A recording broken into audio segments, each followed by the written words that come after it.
It's Wednesday, and you all know what that means. It's time for another episode of Life in the Movies podcast. I'm one of your co-hosts. My name is Ryan Cam. Thank you so much for tuning in. This week, I can't believe it, but we are at the February preview. January just blew by like a gust of wind, and we'll be previewing all of the movies coming in February, and we'll be talking about Luke Cage Season 1, Episode 2. But first, I have to introduce my co-host, Jacob Martin. Jacob, how you doing? I'm doing pretty good. Thank you as always for inviting me, Ryan. I'm excited to talk about these February movies. It looks like there's some more exciting movies to talk about compared to the last month, but even in January, even though I haven't seen a lot of these new releases yet, I think it turned out to be a better January than what most people gave it credit for. Yeah, this month has been very, very solid. As someone who's watched Megan, The Pale Blue Eye, A Man Called Otto, and Missing, all four new releases, and they were all at the very least good.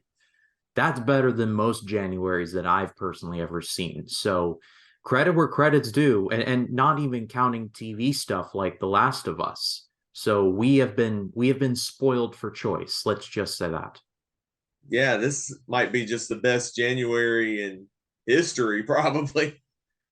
It's one of the better ones, that is for certain. But just a quick bit of house cleaning before we jump into the episode. There will be no Life in the Movies next week. Jacob will be moving to the good old state of Tennessee where George Strait lives because all of his exes live in Texas.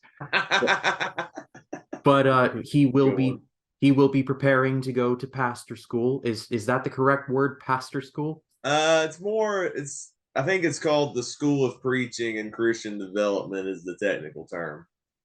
All right. Well, he will be starting on a new journey in that regard. So, in the process of moving, it is a lot. So, there will be no episode next week. Just a heads up. But we will come roaring back the following week. So, it's just a week break, but then we will be back. So, just giving you all a heads up in that regard. But we've got a busy episode, Jacob. So, if you have something that you have watched that you want to talk about before we jump into Luke Cage, go ahead. You have the floor. I will say, there's a couple things I watched this past week. I'll share real quick. I actually did get to see The Fablemans in theaters this past weekend. My uncle treated me to see that in theaters. I thought it was a great film, a beautiful love letter to Steven Spielberg's life and career. I thought it was very noble that he was able to do that and do it in such an earnest and sincere way. And I thought it was a great movie all around. I also finished my Stanley Kubrick director project. I watched his last two movies this past week. I watched Full Metal Jacket for the first time, which I thought I liked it. I didn't fully love it. The first half with Arlie Ermy was fantastic stuff at the boot camp. That was the most entertaining part of the movie. The second half, where we're at Vietnam, I didn't think was as engaging, but I still respected the movie overall, especially for the first half. And then I finally saw Eyes Wide Shut, which is probably Kubrick's most divisive film. You either love it or you hate it. I was in the hate it category. I thought this was his most pretentious movie. It's well made. I respect the performances and what he was trying to do, but there were just too much weird stuff for the sake of being weird. Like, I don't fully understand what the point of the movie was. The final reveal in the movie underwhelmed me, and to me, it just made the whole film feel like a waste of time. It's a film, in my opinion, it's Stanley Kubrick's worst movie. I did not care for Eyes Wide Shut, and I respect anyone who likes it, but it's just one that didn't work for me personally. Yeah, both of those movies, Full Metal Jacket and Eyes Wide Shut, are very they're kind of like Vegemite. You either love them or you hate them. As someone who watched Eyes Wide Shut for the first time last year, I definitely can understand both sides of the argument. For me personally, I admire the craft, but there was just like you could have just told a story about a man going through a difficult time with his wife in a less pretentious way. But like I said, I admire the craft. And as far as Full Metal Jacket goes, the first half on in basic training with Arlie Ermy and Vincent D'Onofrio and Matthew Modine is far more memorable than the second half. I think if Full Metal Jacket were just all of basic training, if it was just all of that, then I think it would be far more remembered. Don't get me wrong, Full Metal Jacket is a very good movie, but I think it's not one of Kubrick's best. Yeah, although considering I don't really think Kubrick is a personal favorite director of mine. A lot of movies of his I'd put in the overrated category. With my Kubrick ranking live stream that I'll be doing, this will be a spoiler because I think this will come out before I do the live ranking. Full Metal Jacket's still in my top five, all things considered, as far as Kubrick goes. Yeah, but that's interesting. I'll definitely check out that live ranking when it does in fact go live. As for me, or well, actually, before we do move on, I'm glad you liked The Fablemans. What did you think of David Lynch as John Ford? Where's the horizon? See, the interesting thing, I knew about that meeting that he had with John Ford because I actually watched the documentary of John Ford recently, and Spielberg was interviewed, and he talked about that incident. And while I was watching The Fablemans, I'm like, okay, at some point, this John Ford scene has to happen in the movie. That'd be a brilliant way to end the movie. And sure enough, that actually did happen. I thought David Lynch was actually well cast to play John Ford. He looked like the real director. He acted what I know of the director. He was kind of like rough around the edges, very gruff. I thought it was a brilliant scene, and the final shot where you get to see Spielberg kind of wink at the camera and do the horizon thing as well was actually a pretty brilliant touch. And it was one of the coolest final shots of any movie of his. The Fablemans is weird because there are groups of people that love this movie, but then there are others that think it's just really overrated. I definitely fall into the love camp, but it's weird. This whole slate of Oscar, like, because let's just be honest, Fablemans is going to be nominated for something. We're recording this on Monday the 23rd, and the Oscar nominations will be announced the following day, the 24th, tomorrow, Tuesday morning. The Fablemans is going to be nominated for a few things, and so I kind of get where people are coming from in that regard, but maybe it was because I took my whole family to see it, but I really dug The Fablemans. I thought it was a very nice. It was weird that Spielberg changed up the names, but I mean, maybe it was just like all that jazz where Bob Fosse told his story just with a through the avatar of Roy Scheider. Yeah, I don't fully get the hate for this movie. I think I had seen some complain that the mom was a little too over the top, and for sure she was over the top. But if that's the way she acted, then I guess you got to give Spielberg credit for doing an honest portrayal of his own family life. And some aspects of her character annoyed me, and the final payoff I don't think was earned in that regard. But I thought Michelle Williams still gave a good performance, and I pretty much enjoyed this movie as a whole. I'm a big fan of movies about making movies and personal stories from directors. I also like Kenneth Branagh's Belfast as well. So whenever a director decides to do this and it actually does pay off and it does feel like a genuine love letter, piece of art type movie, I'm usually going to respect it. And The Fablemans I thought was a great movie, and I hope it does get some Oscar attention. I know it won, I think, Best Picture at the Golden Globes, I think, as far as the drama department goes. So hopefully it'll get a Best Picture nomination. Yeah, like I said, the slate of prestige movies that are looking to vie for Oscars is probably one of the more divisive group that I've personally seen. And I survived the 2018-19 one where Green Book won and everyone just melted down over it. But let's but I think when we come back we should react to the Oscar nominees because I personally don't care. And I know, Jacob, you said in the past you're not a personal fan of like how many awards a movie wins, but I think it would be fun to just like see who's nominated and why and just the whole nine. Yeah, I'm down with that.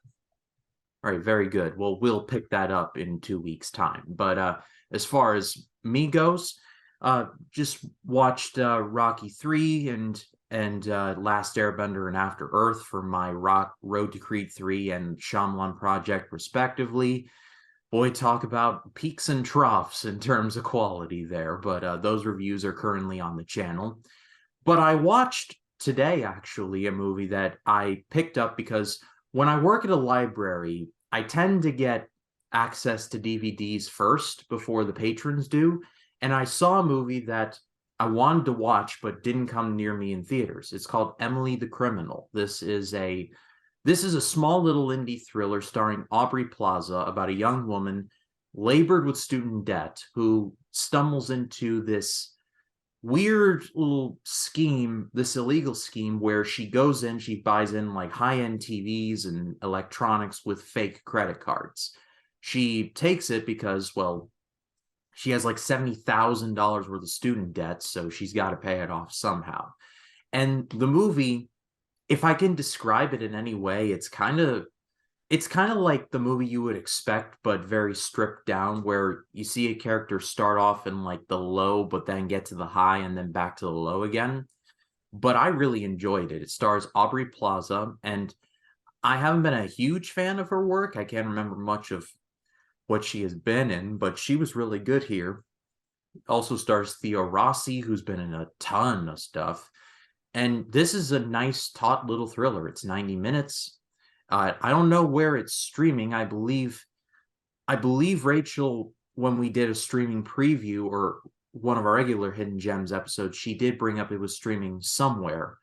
But period at the end of the sentence, go look up Emily the Criminal. It is a very underrated film from last year. Yeah, I remembered. I think we talked about it on one of the movie previews whenever it came out. It looked like an okay enough thriller for what it was. I'm glad you did enjoy this film, and hopefully I'll get to check it out sometime. Indeed. Well, my question to you all is, what have you been watching lately? It's probably The Last of Us because that show has been killing it. Leave it in the comments. We'd love to read what you have to say. All right, Jacob, let's dive into some Luke Cage coverage. This was episode 2. It's called Code of the Streets. Luke is pulled deeper into the fight for his neighborhood when, as a favor to an old friend, he tries to help a kid who's in trouble with cotton mouth. Now, Jacob, last week when we talked about the first episode, you were kind of on it. So, did your feelings get better or worse or somewhere in between or just about the same? Um, a little bit of both. I would say I got into the narrative a bit more in episode 2 compared to in the first film. I thought the acting was pretty good all around.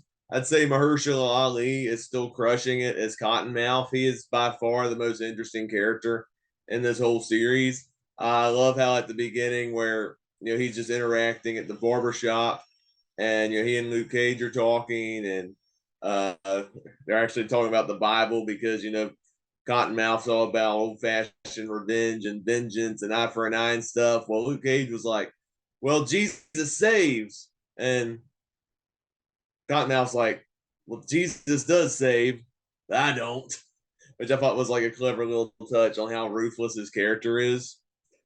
I think, the core element of the story. Uh, it was a little bit more investing this go around. Luke trying to find this uh the character that stole from Cottonmouth in the previous episode and where that all goes down.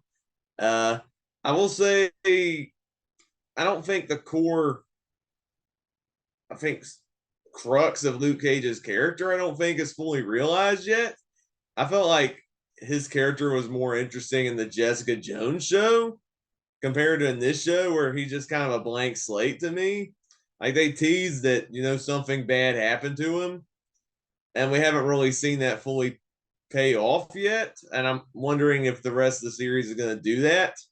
I feel like the characters around Luke Cage in this show are far more interesting than the main character of his own show.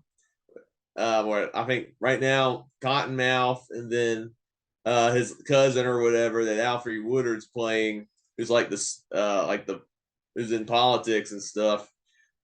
They are the two best aspects of this show at the moment. But I still have some hope for Luke Cage. I hope it gets better over time. There's some intriguing elements in it, but I'm not fully sold on Luke Cage just yet, at least as a character. I feel like they're definitely going to reveal a lot about Luke Cage as the show goes on. There's definitely some hintings that he's had some run-ins with the Shades character more than once, because just the way that they look at each other is like they've got a history. They definitely have a history.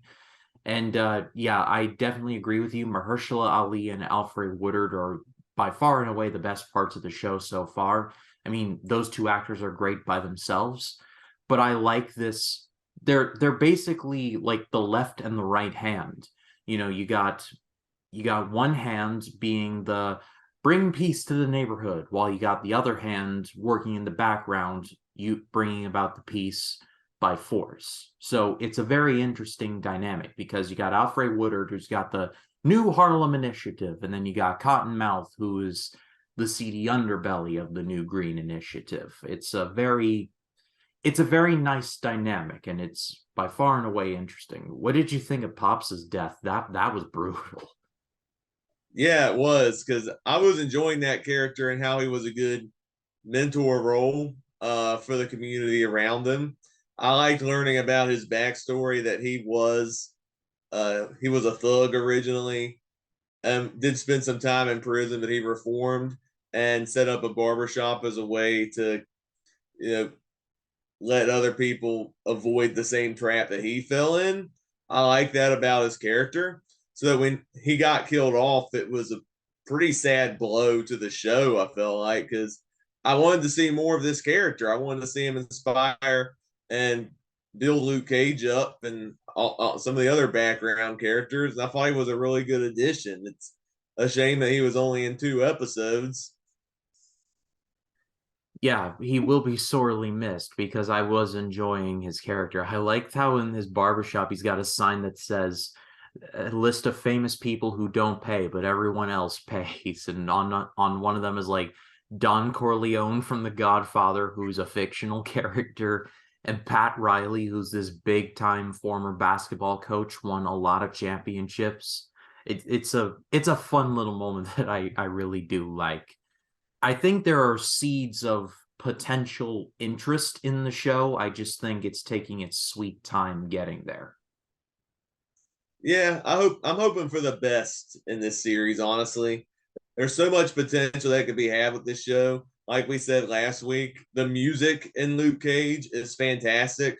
The performers at Cottonmouth's Club, the theme music, it definitely stands out compared to other some of the other Netflix shows and even like Marvel in general. I feel like between Luke Cage and Black Panther, those two individual projects. I don't know if it has to do with like the black culture in general or whatever, but the music in those two movies and shows are some of the strongest aspects Marvel has ever done. Agreed. And I do appreciate how across Daredevil, Jessica Jones, and now Luke Cage, each show has felt distinct. There's this whole narrative that, oh, this cape crap is just all the same.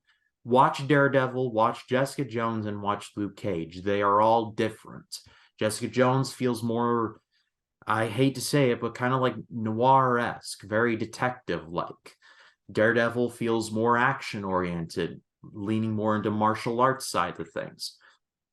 I saw one review say that Luke Cage was leaning more into roots of blaxploitation. So I Yeah. appreciate how Kevin Feige said we're gonna make everything as feel as different as possible but connected. I do appreciate that. Yeah, I definitely agree with that. Well, what did you all think of Luke Cage season 1, episode 2? Leave your thoughts in the comments. We'd love to read what you have to say. Well, Jacob, it's time to get into the main event for the evening. This is the February 2023 preview. Just looking at before we dived into the trailers, was there anything? I know there was one particular movie, an MCU movie, and we all know what it is, that's probably going to get a big old 5 on the excitement scale from us. But was there any other 5s? Any other ones that stuck out to you? No, the one Marvel movie is the 1-5, but there's a couple of hidden gems in there that I'm actually genuinely intrigued by. Great. Well, let's dive in. Starting off with Knock at the Cabin. This is the latest from M. Night Shyamalan and is going to theaters. While vacationing, a girl and her parents are taken hostage by armed strangers who demand that the family make a choice to avert the apocalypse.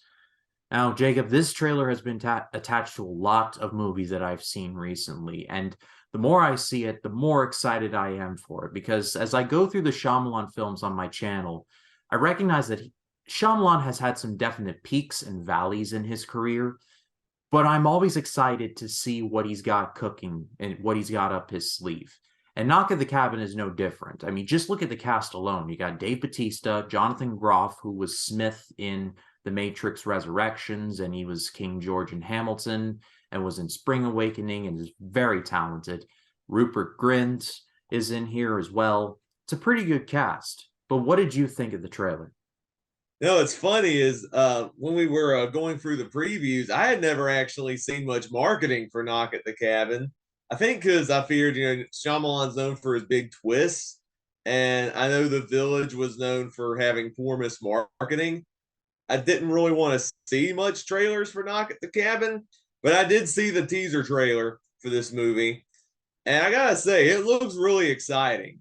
It has a really intriguing premise, like most M. Night Shyamalan movies. And I know his movies tend to be hit and miss as far as like the writing and the overall quality of the storytelling, and I guess how the twist goes. But this movie has so much potential. I'm so excited, especially for Dave Bautista, who's continually improving as an actor with each passing year. I thought he was one of the standouts in Glass Onion, and I'm pretty sure he's going to be the best part of this movie, and I'm excited about that. And I haven't seen Rupert Grint in the movie since the last Harry Potter movie, which was over 10 years ago. So, welcome back, Ron Weasley. You're in a Shyamalan movie. I think that's pretty cool, at least. So, I am excited to see this one. I guess a little hesitant, a little bit, because Shyamalan has had some misses, but he has had more good stuff and bad stuff. And I hope this is one of the good ones. I'm going to go 4 on Knock at the Cabin. Yeah, I concur with you 4. And Rupert Grint actually starred in the M. Night Shyamalan produced series The Servant for Apple TV Plus. So he's been in some stuff, but I mean, when you're Ron Weasley from the Harry Potter movies, you're not short on cash. That's all I will say. And Rupert Grint's a farmer now, so good for him. Well, next up is 80 for Brady. This is also going to theaters. A group of friends made it their lifelong mission to go to the Super Bowl and meet NFL superstar Tom Brady. This is based on a true story, is actually produced by Tom Brady himself, and the movie stars Rita Moreno, we all know who she is, Sally Field, we all know who she is, Jane Fonda, again, we know who she is, and Lily Tomlin. Now, Jacob, what did you think of this?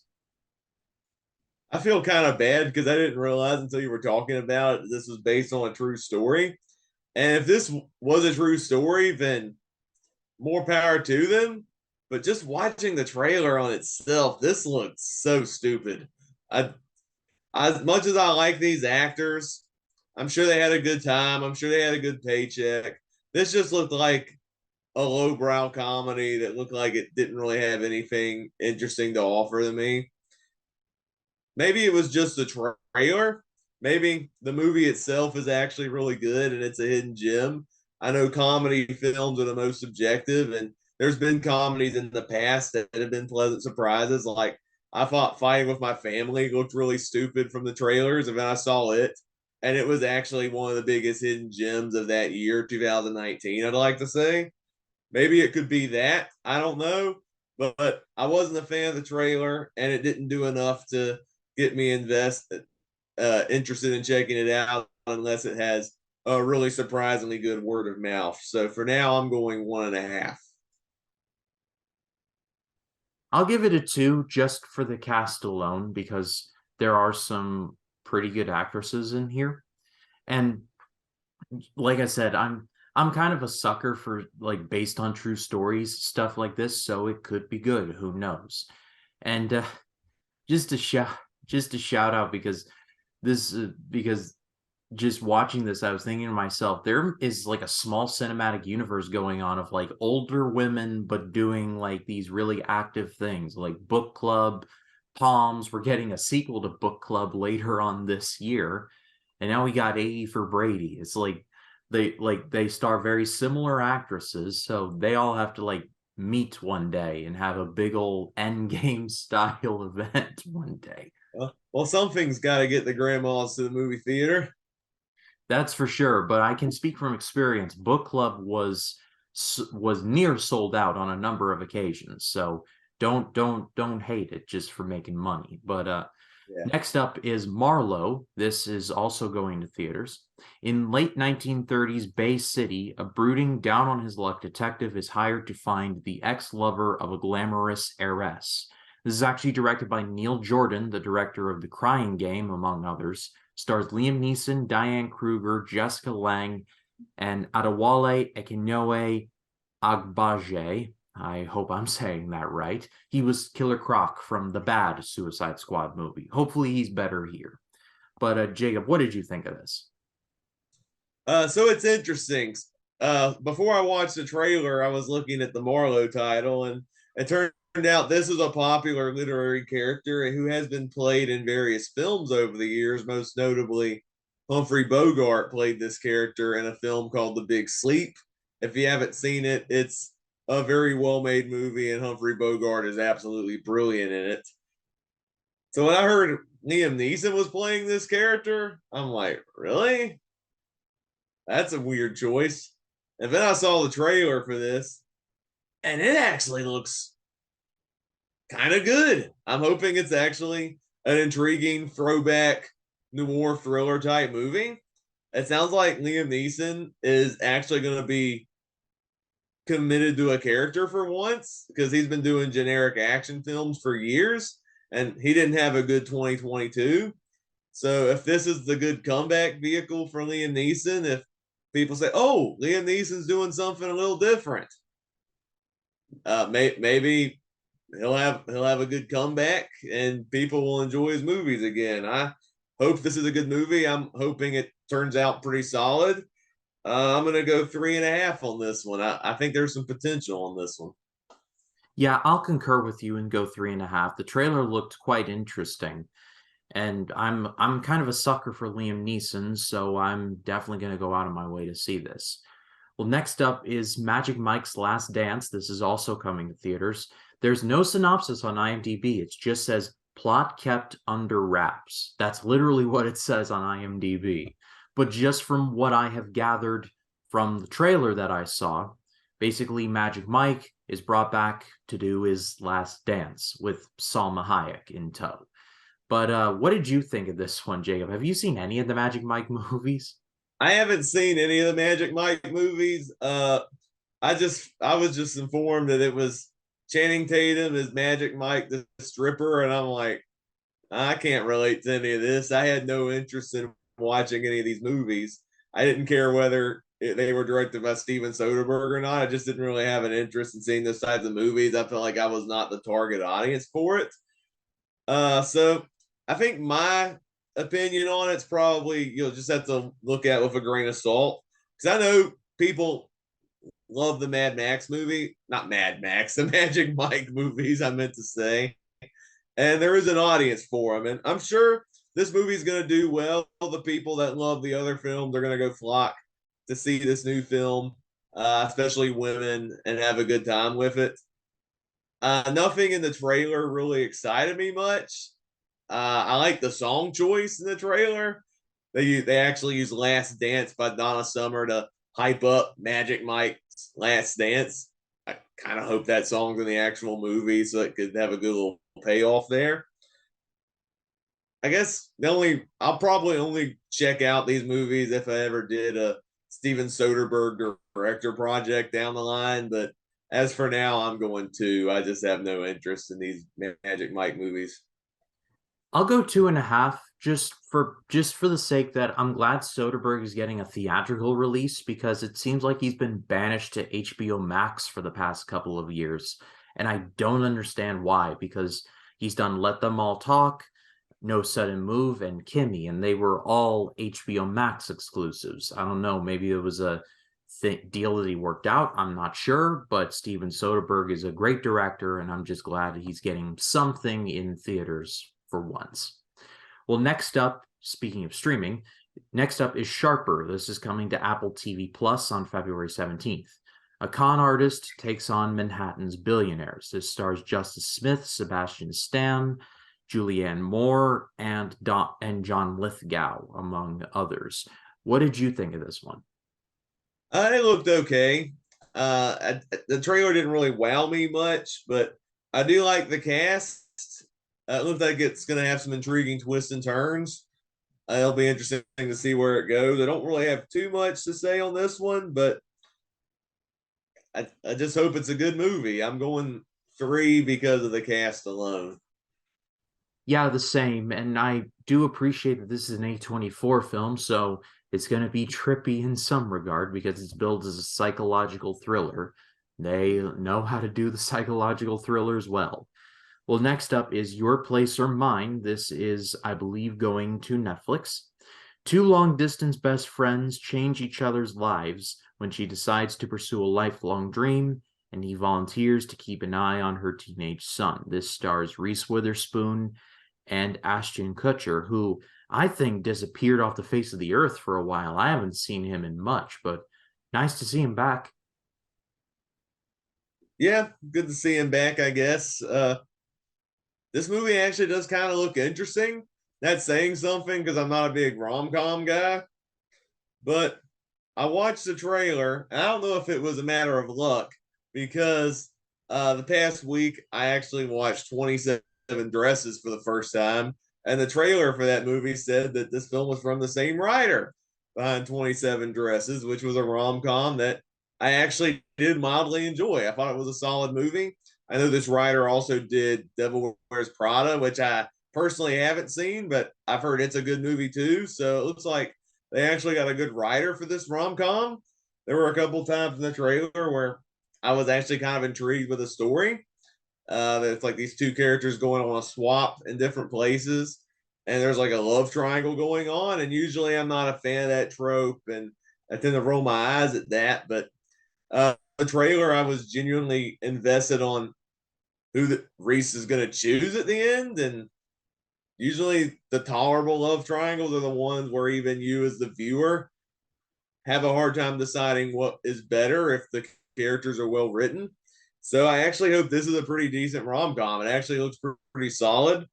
I'm gonna go 3.5 on this one, just on the strength of the writer and the cast involved. Yeah, I'll meet you there, 3.5. I think it has the potential to be kind of good. So here's to hoping. Well, next up, and I think I might give this one a 0 if that's possible. It's Winnie the Pooh, Blood and Honey. I routinely question why this is a thing. Jacob Collins said this is what happens when something enters the public domain, and it shows. Yeah. Can we give this a 0, Jacob?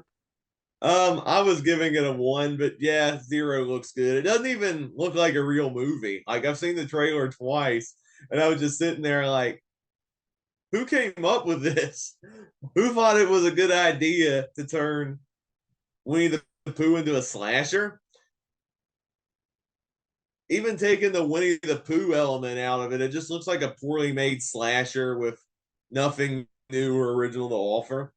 I don't know what this person was thinking. I'm not too crazy about this reoccurring trend of turning like childhood icons and making them slashers. I know there was that Grinch slasher that came out a couple months ago called The Mean One, which I didn't see. And I heard Bambi was being turned into a slasher next, which what? You what? Bam? Yeah, I heard they're turning Bambi into a slasher. He becomes a serial killer after they kill his mom. It's like a The revenge. the deer becomes a serial killer. I don't know how that works, But then again, we got Cocaine Bear coming out this month too, so I guess anything's possible. Yeah, we'll get to that. But in regards to Winnie the Pooh, Blood and Honey, God is dead and we killed him, in the words of Friedrich Nietzsche. Well, next up, and talk about a jump in quality, Ant-Man and the Wasp: Quantumania. Scott Lang and Hope Van Dyne, along with Hank Pym and Janet Van Dyne, explore the quantum realm where they interact with strange creatures and embark on an adventure that goes beyond the limits of what they thought was possible. This is the full five from the both of us, fair to say. Yes, definitely. Phase four has been a bit rocky. I'm not gonna lie, but phase five, I think, will have a promising start because in this movie, we're getting Kang the Conqueror, who's like the next clear cut big bad guy in the MCU. I think the film's going to do a great job of emphasizing how bad of a threat he actually is. And Jonathan Majors, even in the trailers, looks physically imposing. And I think he could rival Thanos personally. I'm excited to see even the Ant-Man storyline. I think has a lot of potential too, where it's dealing with uh, Ant-Man's obsession with time after he spent so much he lost so much time with his daughter with the blip and the 5 years where he was stuck in the quantum realm. I'm really hoping this is a good emotional story for the character. It's weird that Ant Man's now a big budget blockbuster movie, as the other ones were smaller in scale. But I think Phase Five is still off to a promising start, and I hope this brings people back to loving the MCU again after how rocky the last couple of years have been. Yeah, I hope so as well. And just looking at it, it gets me more and more excited. It's the five from both of us. Well, next up is Emily. Emily imagines the transformative, exhilarating, and uplifting journey to womanhood of a rebel and a misfit, one of the world's most famous, enigmatic, and provocative writers who died too soon at the age of 30. This is a movie about Emily Bronte. It was very vague there, but it's about Emily Bronte, who wrote Wuthering Heights. It's a very good book. You all should read it. But Jacob, what did you think of this trailer? See, I didn't know much about this writer. I've not read the book, so I can't comment on the quality of it. To me, this just looked like another throwaway generic period piece drama, which they're not really movies that I latch onto unless it's 2019 Little Women or Downton Abbey, which is a great show. But this one didn't really look that intriguing to me. I do like the lead actress. I think it's Emma Mackey who plays Emily in this movie. The only other role I know her, she was in Death on the Nile, and I thought she was one of the standouts in that movie. So I'm hoping she has a good longevity career. I don't know if this is the right movie to showcase her talents though, but it doesn't look that memorable to me. I'm going 2.5. Yeah, I'm going to. I would think a movie about Emily Bronte would have been a little more remarkable, but here we are. But next up, and I can't believe this is a movie that exists in real life, Cocaine Bear. An oddball group of cops, criminals, tourists, and teens converge in a Georgia forest where a 500-pound black bear goes on a murderous rampage after unintentionally ingesting cocaine. Jacob, what kind of genjutsu are we all in to where this is a thing that exists, and this is seemingly Ray Liotta's final role? What are we doing? Like, what are we doing? I have no idea. It looks absolutely bonkers. The fact that this is an actual movie, but then again, this is actually based on a true story. Apparently, a bear did sniff some cocaine back in the '80s and did go crazy, and they decided to embellish that story and make it like a wacky little horror comedy. I don't know how good of a movie this is going to actually be. This could just end up being a guilty pleasure or a so bad it's good movie, but the premise enough is so wacky that it honestly intrigues me to actually sit down and check this movie out, as ridiculous as it's going to get. Just because of how ludicrous the premise is, call me crazy, Ryan. I'm going 4. I'm kind of looking forward to seeing this. I'm gonna go three. I have liked more movies with more insane titles than that, but I mean, I don't know. I think I look at it and I think to myself, like, what fever dream am I living in right now? But let's move on to Luther, the Fallen Son. This is going to Netflix. Brilliant but disgraced detective John Luther breaks out of prison to hunt down a sadistic serial killer who is terrorizing London. This is a spin-off of the BBC series Luther, which I haven't seen all of, but I have enjoyed what I have seen. It stars Idris Elba, Andy Serkis, and Cynthia Erivo, who have all done great work in the past. Jacob, what do you think? Yeah, I didn't know that this was based on a show or anything. I just saw a 30-second trailer, as there's no full trailer for this movie yet. I like Idris Elba though, and I hope this movie is an enjoyable one. I don't know if you have to watch the show in order to get into this movie or not, but I hope it's at least fun to watch. I'm gonna go three just on the talent involved. I'm going to go 3.5 just for my knowledge of the Luther show. Well, next up, and this is the penultimate one, Jesus Revolution. This is going to theaters.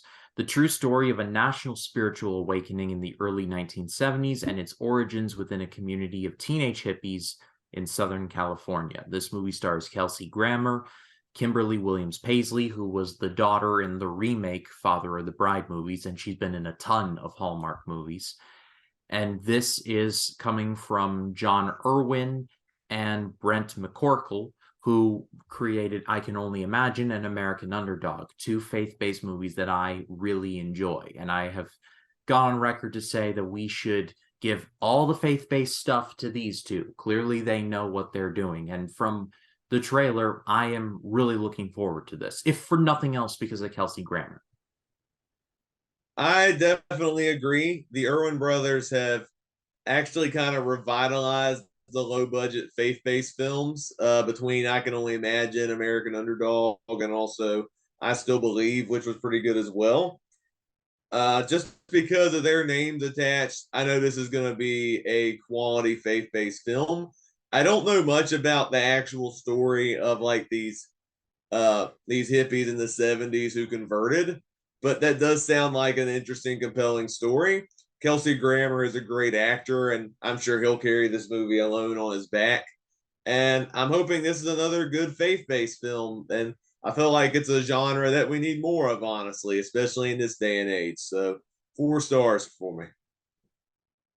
Yes, I am going for as well. And to wrap things up is Bruiser. This is, according to Wikipedia, going to Hulu. Can't really find much of a synopsis, but I believe I have found the right one. A 14-year-old boy turns into a charismatic loner for help, or turns to a charismatic loner for help after being beaten up in director Miles Warren's searing feature debut about fathers, families, and the effects of fighting. So there was no trailer for this, but just reading that synopsis off, Jacob, what did you think? Mm, I think it does have some potential. I mean, it's hard judging what this movie is when you have no trailer to come off of. It sounds like it's going to tackle some really dark, sensitive subject matter like abuse and stuff. If it's made well and it's got quality acting, then I can see this being a hidden gem or a sleeper hit. But without any trailer to go on, you're just left wondering if the movie's going to be any good or not, or it could be an absolute stinker. I am going to go hmm, three because it has potential, but since we have no trailer, I can't give it any higher rating. Yes, indeed. But I'm going to go 3. I think there is potential there, but again, no trailer, so I can't really go off of more than that. But it does sound like it could be good. I don't know who this studio is. I know it's going to Hulu, so maybe it's a Searchlight picture. Who knows? But it does sound like there is definitely potential there. But that's the February 2023 preview. There seems to be one big fish in Ant-Man and the Wasp, and then there could be some hidden gems waiting in the cut, just waiting to spring up and surprise us. But is there a movie you all are looking forward to for this month? Leave it in the comments. We'd love to read what you have to say. And Jacob, thank you so much as always. It is a privilege to co-host this with you. I will miss doing this next week, but I hope that your move is safe and that everything goes according to plan. But in the meantime, tell the people what you're doing on your channel. Well, currently on my channel, I'm not doing as much content with me preparing for this move and then going back to school. I won't have as much time, filming and editing as many videos as I've used to. But I have decided to do more live streams coming up. I've been doing weekend live streams where I review what I've watched in the past week, and then I'll edit the live stream and make smaller videos based on the live streams and reposting his movie reviews. And I'm recording this on Monday. I repackaged one of them earlier today with Pooh's Heffalump movie, which is a celebrating Disney review. And I'll be doing that throughout the week as well. I'll be dropping videos from my live streams like Full Metal Jacket, Eyes Wide Shut, and also The Last Duel, which I just recently checked out this past week. I do have my Stanley Kubrick live ranking that I got planned sometime. I think I'm going to do it this Thursday, and I'll do another weekend live stream as well before I make my big move on Saturday. So uh, just bear with me as I make this big change. I'm still planning on doing content on my channel, probably more so live streams than anything else, but I do have some good ideas cooking, whether watch parties or collaborative reviews or even just live hangouts. Just what if you're in the mood to do a collab or anything like that, just feel free to message me and hopefully we'll get something worked out. Yes, Jacob's channel and social media will be linked in the description. Go check him out there. And as for this channel, I will be wrapping up the Shyamalan project with reviews for The Visit and Split, which I will be joined by Jacob Collins from 3D Movie Cinema. It's going to be a live stream, but that will be a little later on down the road. And I will be continuing my road to Creed 3 with my review for Rocky 4. So you all stay tuned for that. But for right now, that is Jacob Martin. My name is Ryan Cam. Thank you all so much for watching. We will see you in the next one. Do take care.